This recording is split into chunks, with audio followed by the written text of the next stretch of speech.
Bonjour.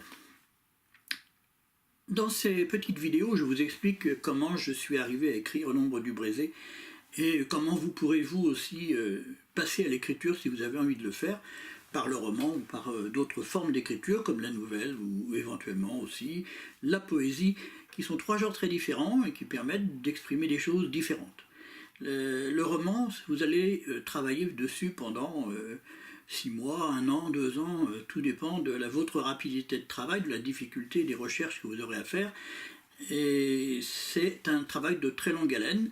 Il va falloir que vous gardiez vos personnages en tête, il va falloir les écrire, il va falloir les connaître, il va falloir vraiment les identifier, et vous allez vivre avec eux jour et nuit.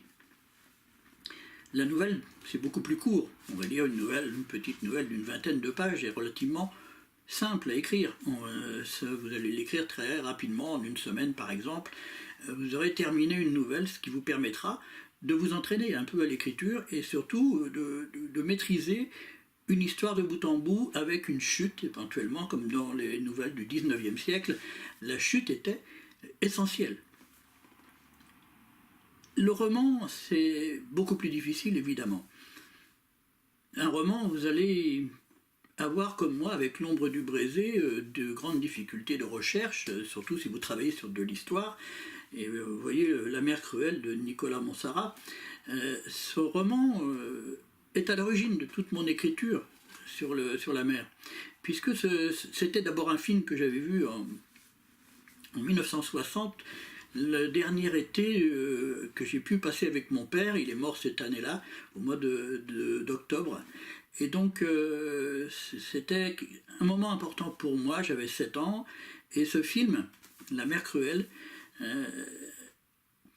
était le premier film que j'avais vraiment vu sur la guerre, alors que nous vivions dans la guerre, puisque nous étions en vacances dans l'Oise et dans les petits bosquets. À l'époque, il restait encore du matériel non sensible de la Seconde Guerre mondiale et même de la Première Guerre mondiale, avec encore quelques tranchées qui étaient apparentes. Aujourd'hui, tout cela a disparu. La mer cruelle, c'est une histoire extraordinaire. C'est l'histoire d'un escorteur pendant la bataille de l'Atlantique, pendant la Seconde Guerre mondiale, entre 1940 et 1945.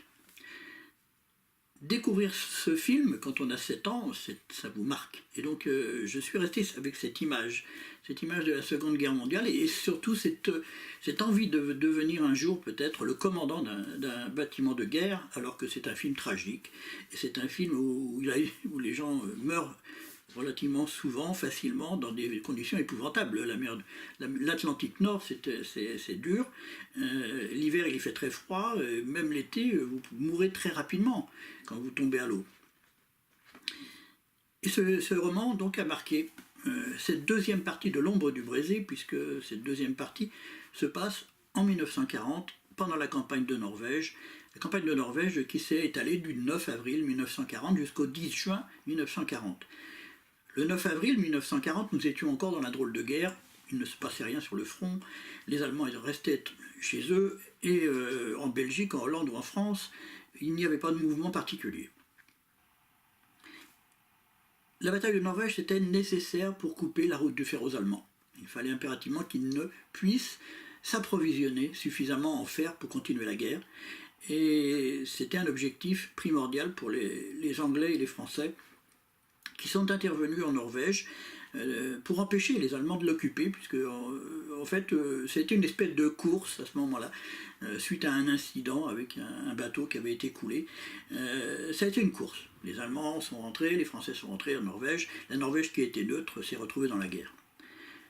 Moi, il fallait que je place mon roman, L'ombre du Brézé, mon personnage du deuxième bâtiment, qui était le contre-torpilleur Maillet-Brézé, le placer dans ce roman.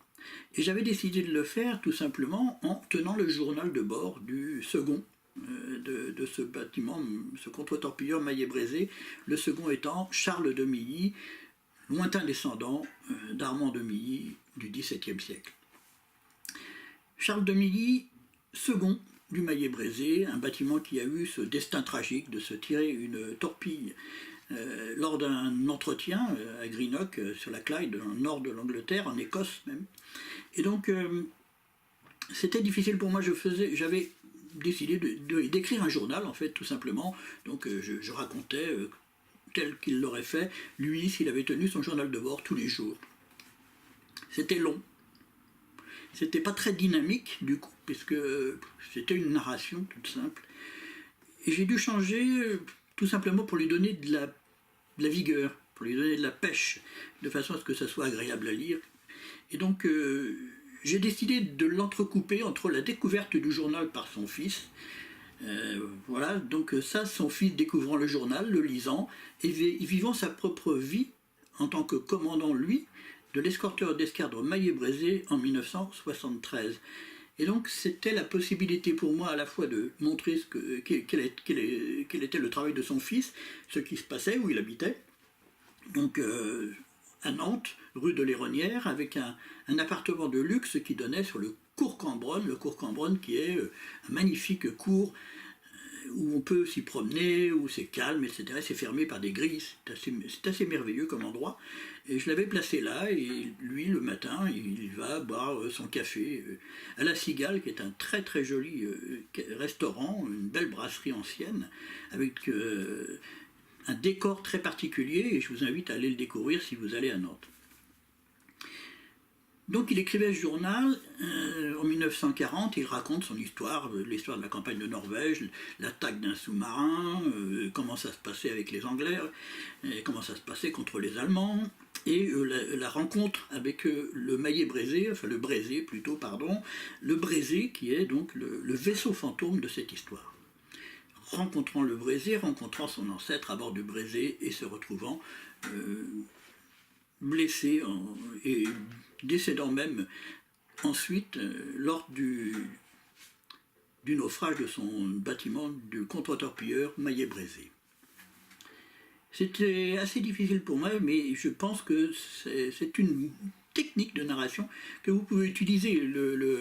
La lecture d'un journal de bord ou de quelques pages retrouvées dans un grenier, dans une malle, dans un tiroir, lors du décès d'un grand-père, d'un arrière-grand-père, etc.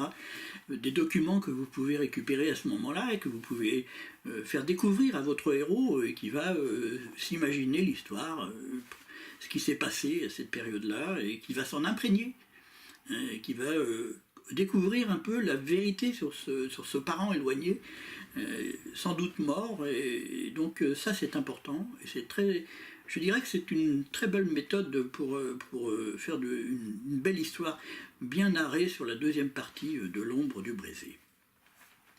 Voilà ce que je voulais vous dire en ce qui concerne cette deuxième partie. Je ne vais pas vous la raconter, elle est longue, et c'est la Seconde Guerre mondiale, c'était une période tragique, une période que... Donc Charles de Milly, le père de mon prochain héros, donc qui sera Marc de Milly, commandant de l'escorteur d'escadre, Maillé-Brézé, qui lui va vivre un autre type de campagne. Il va se retrouver en mer de Barents, au nord de la Norvège, pour des exercices contre les soviétiques.